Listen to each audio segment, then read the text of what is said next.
सीधा खड़ा, हाथ में ला, सीधा हाथ क्यों लगा इधर ना क्या कहा था। नमस्कार, मैं शंभू कुमार सिंह और आप देख रहे हैं नेशनल दस्तक। मैं अभी ग्रामीण इलाकों के दौरे पर हूं और दो तीन चीज़ें हैं जो मैं चाहता हूं कि आपसे बताऊं। एक सबसे बड़ा बदलाव जो मैं ग्रामीण इलाकों में देख रहा हूं कि वो जो एससी और एसटी और ओबीसी, एसटी तो हमारे इलाके में नहीं है, मैं ओबीसी बहुल इलाकों में हूं, जिस कम्युनिटी से मैं भी आता हूं और मैं वहां से लोगों से बात कर रहा हूं और यकीन मानिए एक बड़ा बदलाव दिख रहा है। वो तमाम लोग जो कलर की नौकरी कर रहे हैं या ग्रेड सी ग्रेड थर्ड में नौकरी कर रहे हैं या जो स्कूल कॉलेज पहुँचे हैं, ग्रेजुएशन किया है, 10+2 किया है, उनमें गजब तरह की वैचारिक क्रांति दिख रही है और वो सब सोशल मीडिया की वजह से। और वो बात भी कर रहे हैं, जो लोग नहीं जानते थे वो भी नेशनल दस्तक को भी देख रहे हैं। और मुझे लगता था कि मैं अपने ग्रामीण इलाकों में बिल्कुल नहीं जाना चाहता हूँगा, लेकिन एक बड़ा बदलाव दिख रहा है जो कि संतोषजनक है। बहुत खुशी की बात है, एक बड़ा बदलाव दिख रहा है, लोग लगातार सक्रिय हैं। लेकिन जो एक बड़ा जो तकलीफ़ दे है वो ये है स्कूल ड्रॉप आउट। कोरोना के बहाने जिस तरह से स्कूल कॉलेज बंद हुए, जिस तरह से मिडिल स्कूल, प्राइमरी स्कूल और हाई स्कूल बंद हुए, 10+2 ग्रेजुएशन के जो बंद हुए, उसके बाद से जो खासकर शेड्यूल कास्ट और ओबीसी के जो परिवार हैं, जिनके 2 बच्चे 3 बच्चे थे और जो किसी तरह से उनका रोजी रोटी चल रहा था, जिनके लोग बाहर कमा रहे थे, विदेश कमा रहे थे, जो किसी तरह से अपने बच्चों को पढ़ाना चाह रहे थे, उनका ड्रॉप आउट बहुत ज़्यादा हुआ है। और ड्रॉप आउट होने की वजह से वो मोबाइल के जाल में भी फंसे हैं। और मैं बार बार कह रहा था कि गांव में बिजली पहुंची है और डिश एंटीना पहुंचा है। इंटरनेट की समस्या है वहाँ, अभी इंटरनेट नहीं है ग्रामीण इलाकों में, लेकिन डिश टीवी पहुंचा है और बच्चे ड्रॉप आउट हुए हैं। और जो एससी एसटी ओबीसी में जो बदलाव हो रहा है वो उन लोगों में बदलाव हो रहा है जो ग्रेजुएशन कर चुके हैं, जो 10+2 कर चुके हैं और जो शहरों में रह रहे हैं और सोशल मीडिया पर एक्टिव हैं। लेकिन जो गाँव में रह रहे हैं और जो स्कूल ड्रॉप आउट हो रहे हैं, जो टीवी देख रहे हैं, उनमें एक तरह की कट्टरता आ रही है और ख़ासकर ओबीसी में। और ये बात बीजेपी को, आरएसएस को समझ में आ रही है। और अगर इसी तरह से ड्रॉप आउट बना रहा तो ये नस्लें जो 5-7 साल में खतरनाक प्रवृत्ति, जो एससी एसटी ओबीसी माइनॉरिटी के बच्चे हैं, जो सोशल मीडिया के से जुड़े हुए हैं, टीवी अखबार से जुड़े हुए हैं, सोशल मीडिया से दूर हैं, वो धर्म को लेकर बहुत कट्टर होते हुए दिख रहे हैं और बीजेपी का उनका असर है। लेकिन सबसे सुखद ये है कि ओबीसी के वो लोग जो स्कूल कॉलेज पहुँचे हैं वो बहुत संभल रहे हैं, बहुत जागरूक हो रहे हैं। स्टालिन की चर्चा हो रही है, ओबीसी आरक्षण की चर्चा हो रही है और गैर यादव गैर जाटव का जो एक कहानी फैलाया गया था कि ओबीसी में यादव कुर्मी आरक्षण खा रहा है, शेड्यूल कास्ट में जाटव खा रहा है, ये मिथक भी टूट रहा है। तो ये एक अच्छा संकेत है, लेकिन अभी उतना कुछ नहीं। हाँ, एक और बात ऐड कर रहा हूँ। जिन लोगों को लगता था कि ओबीसी नहीं बदलेगा, शेड्यूल कास्ट नहीं बदलेगा, शेड्यूल ट्राइब नहीं बदलेगा, वो मिथक में है। काम करने की ज़रूरत है। इक्का दुक्का पत्रकारों का जब इतना असर हो रहा है, हर घर में लोग बहुत, दलित दस्तक हो, नेशनल दस्तक हो, द वीक हो, मूकनायक हो, इनको समझने लगे हैं, जानने लगे हैं।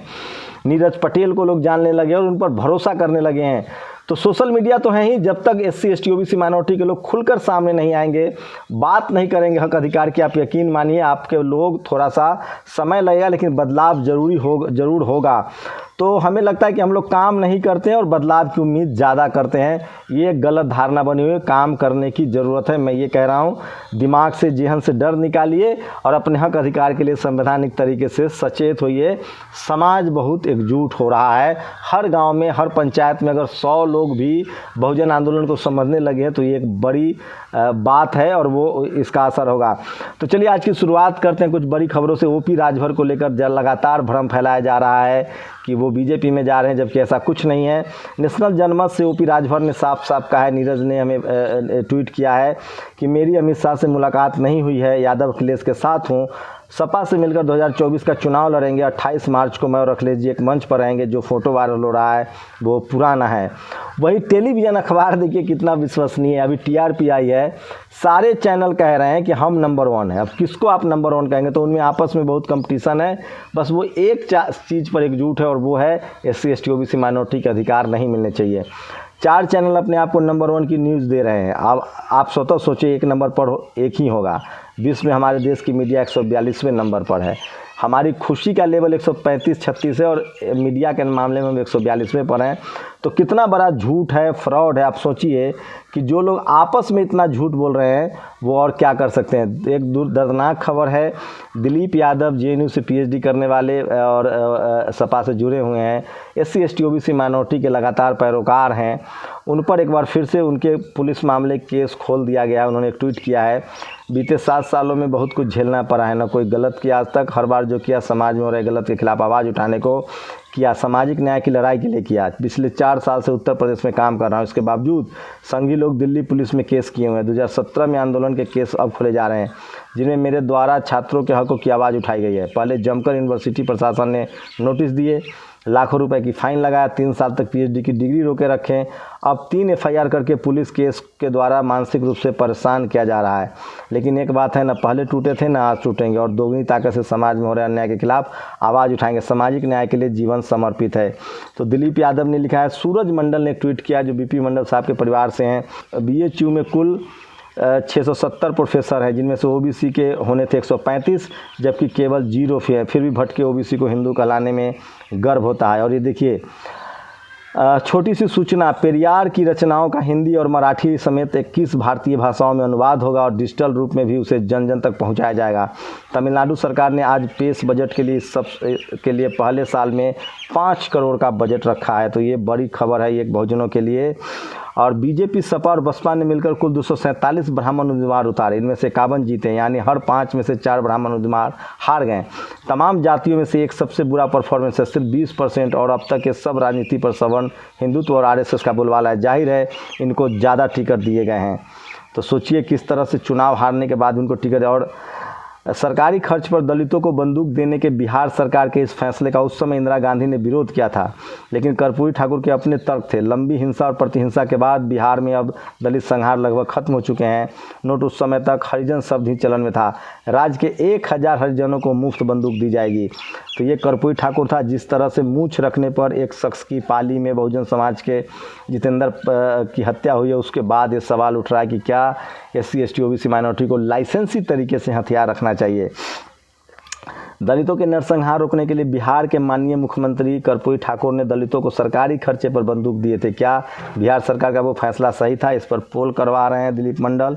और ये देखिए, बराबरी से खड़े होने पर दलित को जलती होलिका में धकेला। ये अखबार की लाइनें, मैं शेड्यूल कास्ट कहता हूँ। सीहोर क्षेत्र में दबंगों की करतूत, 60% जला पीड़ित। तो इस तरह से जातिवाद का जहर जो है लोगों के नसों में भरा है। और पुणे में एक SC लड़के एवं अन्य जाति की लड़की में प्यार हो गया। लड़की के परिवार वालों ने इसे अपनी जाति की शान और रक्त शुद्धता के खिलाफ समझा, फिर धोखे से बुलाकर लड़के की निर्मम हत्या कर दी। सोचो कितनी भयावह है इनकी धर्म संस्कृति। सूरज कुमार बौद्ध ने ये ट्वीट किया है। और पेरियार हिंदी और अन्य भारतीय भाषाओं में बड़े पैमाने पर आ रहे हैं। प्राइवेट पब्लिशर पेरियार को छिटपुट पहले भी छाप रहे थे, अब तमिलनाडु सरकार लगेगी। इस पहले साल के लिए 5 करोड़ का बजट होगा। हिंदी क्षेत्र में सावरकर, गोलवलकर बनाम अम्बेडकर, पेरियार। स्वागत कीजिए इस वैचारिक द्वंद्व का। पीयूष मिश्रा ने कहा है, जो सुहेलदेव पार्टी के हैं।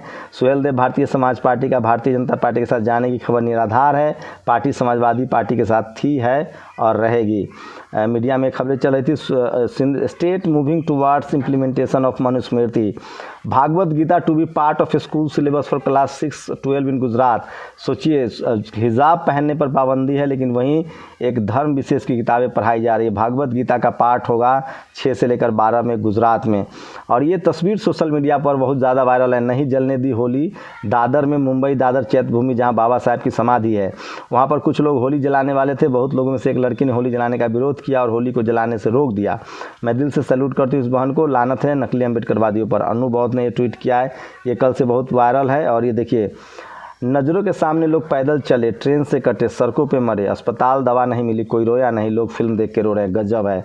रोशनी कौशल जायसवाल ने ट्वीट किया है। और ये वो पत्रकार है जिसकी आपने मोन्टाज में वीडियो भी देखा होगा। और अब देखिए, अखिलेश यादव ने ट्वीट किया है ये सवन पत्रकार थे, इनको यूपी पुलिस ने किस तरह से टॉर्चर किया। आगरा के पत्रकार गौरव अग्रवाल की सच्ची पत्रकारिता एवं जनहित में उठाई आवाज़ को भाजपा सरकार ने शारीरिक प्रताड़ना से दबाना चाहा है। देश भर के पत्रकार इस उत्पीड़न के खिलाफ साथ आए। तत्काल न्यायिक जांच हो। ये लोकतंत्र के चौथे स्तंभ को चौथे स्तंभ में बदलने की घोर निंदनीय साजिश है। जब तक हमारे नेता नहीं आएंगे सड़कों पर, वो बात नहीं करेंगे। हम जैसे लोगों को मारा पीटा जाएगा, दबाया जाएगा। मैं बार बार कह रहा हूँ, चाहे वो जिस तरह से पाली में schedule caste, schedule tribe, OBC, पिछड़ा, माइनॉरिटी, इनके नेताओं को बोलना पड़ेगा। ये लोग जिस दिन घर से निकलने लगे सारा अत्याचार रुक जाएगा, क्योंकि संविधान हमारे साथ है। हम लोग न्यायप्रिय लोग हैं और अरबों की संख्या है हमारी। हम सिर्फ सड़क पर खड़ा होना सीख जाए एक दूसरे का हाथ पकड़ के, तो कोई हम पर अत्याचार नहीं कर सकता है। Number of Kashmiri pundits killed in militancy, जो कश्मीर फाइल आया उसमें झूठ का लोग कहती है। टाइम्स ऑफ इंडिया की खबर है। विवेक अग्निहोत्री कह रहे हैं 4000 ब्राह्मण मरे। कश्मीरी पंडित संघर्ष समिति कह रही थी 650 मरे। आरएसएस पब्लिकेशन 1991 में कहा 600 मरे। मिनिस्ट्री ऑफ होम अफेयर्स कह रहा है 219 कश्मीरियों की, ब्राह्मणों की मौत हुई है। ये डेटा है। दलित युवक की मूंछ और सोचिए मीना कोटवाल ने ट्वीट किया है कि दबंग नहीं सवर्ण लिखो जाहिलो। भारतीय मीडिया की यही औकात है। जो पाली में जिस तरह से एक शेड्यूल कास्ट के युवा की हत्या की गई है, उसको ये लोग दबंग लिख रहे हैं, जबकि वो सवर्ण थे। ये सब नंबर 1 होने का दावा कर रहे हैं। अब चुमती हो, ये देखिए, आज तक हो या रिपब्लिक हो, टाइम्स नाउ हो, आज तक हो, ये सब कह रहे हैं कि हम नंबर 1 हैं। सोचिए लोग कितने फर्जी हैं। कोई एक ही चैनल नंबर 1 होगा, लेकिन आप लोग इसको कब तक ढोएंगे मुझे नहीं पता है। और भाजपा के झूठे वादों से परेशान होकर बुंदेलखंड के किसान और युवा आत्महत्या को मजबूर। 71 दिनों में 76 लोगों ने खुदकुशी की है। आप समाजवादी पार्टी का ट्विटर हैंडल देख सकते हैं, वहाँ भी बहुत ज़्यादा खबरें प्रसारित की जा रही है। और ये ओबीसी के लिए एक बड़ी खबर है। होरी मुबारक पिछले गुलामों। वेटिंग लिस्ट में 1776 कैंडिडेट को सरकार ने दी ऑफर लेटर, इनमें ओबीसी एक भी नहीं है। कैंडिडेट्स को 15 दिन में देनी होगी ज्वाइनिंग। ये मध्य प्रदेश से खबर है। इसको लेकर विस्तार से लोग खबर बता रहे हैं। और इसलिए मैं बार बार कह रहा हूँ कि सोशल मीडिया ही सच्चा मीडिया है, सोशल मीडिया ही बहुजन मीडिया है। और जितेंद्र पाल की ये तस्वीरें सब कुछ बयां कर रही है कि लोग एकजुट हैं। शानदार मौत हुई है उनकी, और उनकी वो अमर हो गए हैं। और वो जातिवाद के सीने पर हमेशा पेड़ की तरह उग जाएंगे। उनके शव यात्रा में लाखों लोग शामिल हुए हैं। कौन इतनी शानदार मौत नहीं चाहेगा, लेकिन आप समझ लीजिए जब आप एकजुट नहीं होंगे तो आपके युवाओं को ऐसे ही मारा जाएगा। ज़िंदगी ऐसी ही शानदार होनी चाहिए। और मैं फिर कह रहा हूँ कि आप कब तक घुट घुट के डर डर के मरते रहेंगे। एक दूसरे का हाथ थामना पड़ेगा आपको, नहीं तो ऐसा ना हो कि देर हो जाए। तो सोचिए किस तरह से उनको मार दिया गया है जाति के नाम पर। कितनी भयानक खबर है ये। और ये सब तमाम टेलीविज़न अखबार में आपको नहीं दिखाई देगा। सोशल मीडिया पर ही ये सब बातें आपको करनी पड़ेगी। तो ये तस्वीरें दिखा रहा हूँ जो लगातार सोशल मीडिया पर चल रहा है। और इसलिए मैं कहता हूँ कि सोशल मीडिया ही सच्चा मीडिया है, सोशल मीडिया ही बहुजन मीडिया है। तो ये टेलीविज़न चैनल अखबार आपको नहीं बताएगा। इसलिए मैं कहता हूँ कि आपको अपने ही सोर्सेस पर भरोसा करना पड़ेगा। और कश्मीर फाइल्स के जरिए लगातार जो है वो लोगों को बरगलाया जा रहा है। देखिए नफरती गैंग एक साथ नफरत फैलाने के लिए जीने से कोई, ये तीनों फ़ोटो सोशल मीडिया पर वायरल है। और विवेकानंद का एक पोस्ट है जो चाहता हूं कि मैं आपको शुरुआत करूं। ओबीसी कम्युनिटी से आते हैं, एक पत्रकार हैं, और ये बहुत ज़रूरी है इसको समझना। यह तस्वीर जितेंद्र पाल मेघवाल नाम के एक भारतीय नागरिक की है, जिनकी हत्या मूंछ रखने की वजह से कर दी गई, क्योंकि जितेंद्र दलित समाज का लड़का था। यह कारनामा इस महान जम्बूद्वीप पर ही संभव है। इस हत्या के लिए सिर्फ वे 2 सामंती सोच वाले हत्यारे सूरजपाल सिंह राजपुरोहित और रामेश सिंह राजपुरोहित ही जिम्मेदार नहीं हैं, बल्कि देश के तमाम शंकराचार्य एवं जातिगत भेदभाव को बनाए रखने संगठन और लोग भी उतने ही जिम्मेदार है। जितेंद्र राजस्थान के बाली स्थित सरकारी अस्पताल में एक मेडिकल वर्कर थे। पाली नौकरी लगने की वजह से अच्छी ज़िंदगी जीने लगे थे। एक दलित अच्छी ज़िंदगी कैसे जी सकता है भला। यह बात सामंतों को नागवार गुजरी। खबर है कि हत्यारे अब तक पुलिस की गिरफ्त से बाहर हैं। राजस्थान की सरकार इस घटना के दोषियों को कठोरतम दंड देना सुनिश्चित कर रहा है। ऐसा दंड कि आने वाली पीढ़ियाँ ऐसा कुछ करने के बारे में काँप जाए। तो ये तमाम खबरें हैं। और राहुल गांधी, प्रियंका गांधी, इन सब की अब तक प्रतिक्रिया नहीं आई है। मैं फिर कह रहा हूँ, SC ST OBC माइनॉरिटी को एक दूसरे के साथ खड़ा होना होगा, नहीं तो आपके समाज में कोई लड़ने वाला नहीं आएगा। और बिना लड़े कोई जीत नहीं मिलते हैं। हम लोग को जो भी मिला है वो फुले पेरियार अम्बेडकरी आंदोलन से मिला है। इसमें लाखों लोगों ने अपनी कुर्बानियाँ दी हैं। आपको एक दूसरे के साथ खड़ा होना पड़ेगा। ये वो तमाम खबरें थी जो सोशल मीडिया पर आज वायरल है। सोशल मीडिया ही बहुजन मीडिया है, सोशल मीडिया ही सच्चा मीडिया है। आप अपनी प्रतिक्रिया जरूर दीजिए। शुक्रिया। नेशनल दस्तक की आपसे गुजारिश है कि अगर इसको बचाना चाहते हैं तो नेशनल दस्तक को सब्सक्राइब करने के लिए रेड कलर के सब्सक्राइब बटन को दबाएं, फिर बेल आइकन की घंटी दबाएं। नेशनल दस्तक को बचाने के लिए बहुत जरूरी है कि हर खबर को शेयर करें, लाइक करें, कमेंट जरूर करें।